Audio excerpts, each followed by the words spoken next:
former presidents, vice presidents, as well as politicians from both Democrat and Republican parties attending the funeral of former Vice President Dick Cheney today. 25 years ago, I had a big choice to make, a big job to fill.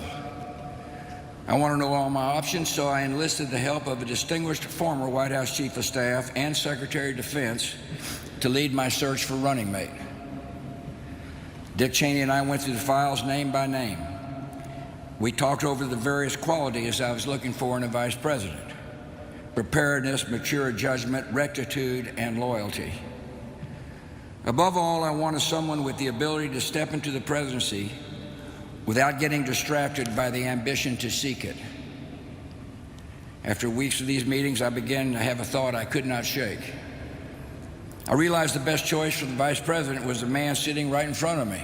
Yeah, Dick Cheney, often called the most powerful vice president in U.S. history, served 2 terms with George W. Bush, the Washington National Cathedral, hosting a bipartisan show of respect and remembrance.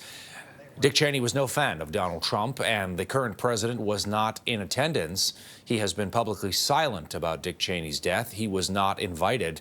Dick Cheney famously about a year ago said he would vote for Kamala Harris, and Dick Cheney's daughter Liz had her political career shredded by Donald Trump. He knew that bonds of party must always yield to the single bond we share as Americans. For him, a choice between defense of the Constitution and defense of your political party was no choice at all. When he was vice president, he wrote in this letter to all of his grandchildren, "As you grow, you will come to understand the sacrifices that each generation makes to preserve freedom and democracy for future generations." Dick Cheney's influence on the administration of George W. Bush was legendary. He advocated for the U.S. invasion of Iraq and defended extraordinary tools of surveillance and detention following the September 11th attacks. His political career went way back. He served under Republican President Gerald Ford in the 1970s.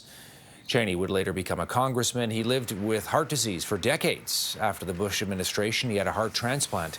Dick Cheney was 84 years old.